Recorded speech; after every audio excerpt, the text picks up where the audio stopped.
Once upon a time, I met a beautiful woman. She was way out of my league, and her name was Lisa. But once in your life, your soul tells you to take a leap of faith. So I asked her out, and she said yes. And after a few dates, I knew that I wanted to spend the rest of my life with this extraordinary woman. So I asked her to marry me, and she said yes. So we got married on a beautiful August day in 1996. And after the honeymoon was over, I went out and I bought a lovely little hybrid tea rose called Love. And I put Love in a pot on our balcony and I watched it grow. A year later, we bought a house and we moved Love over into the garden and surrounded it with lots of other roses in containers as well. And we watched as our wonderful garden began to grow. We set about trying to start a family, and Lisa got pregnant, but then suffered a heartbreaking miscarriage.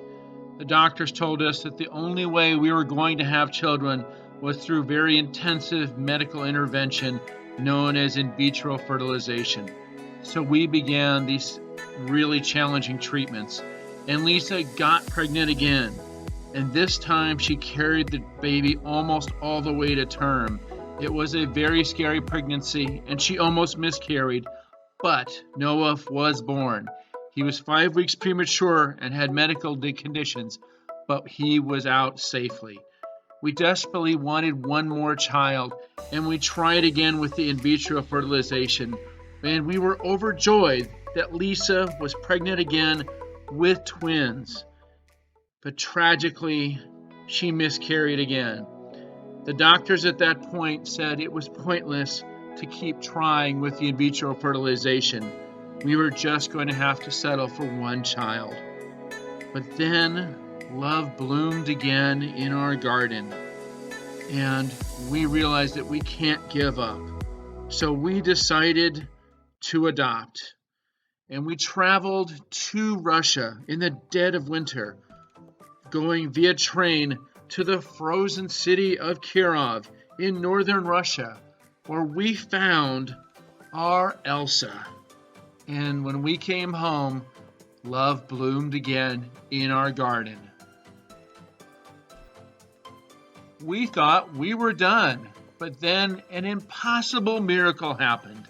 Lisa got pregnant the old-fashioned way, and along came a new baby. We named this miracle child Elijah. After years of struggling with infertility and in vitro fertilization, we had 3 amazing children, and our life was filled with sports and school and scouts and, of course, gardening.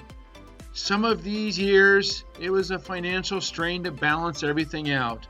And some of these years, the logistics was truly insane with all the things that our kids were doing.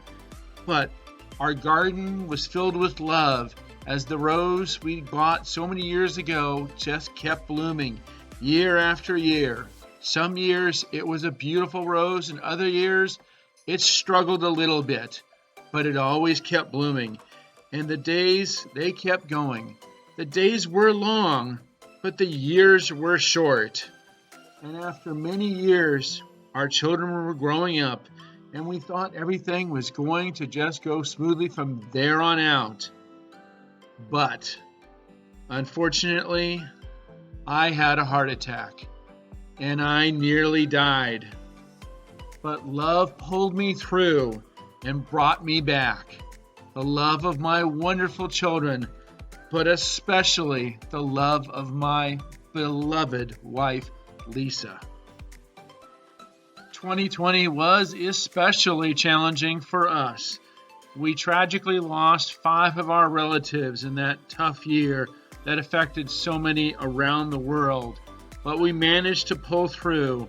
And today, on April 3rd, 2021, for the 25th year in a row, our little rose love bloomed one more time as a wonderful symbol of what love can do. Happy 25th anniversary, my love. And for all of you who've watched this video, may you find love in this world.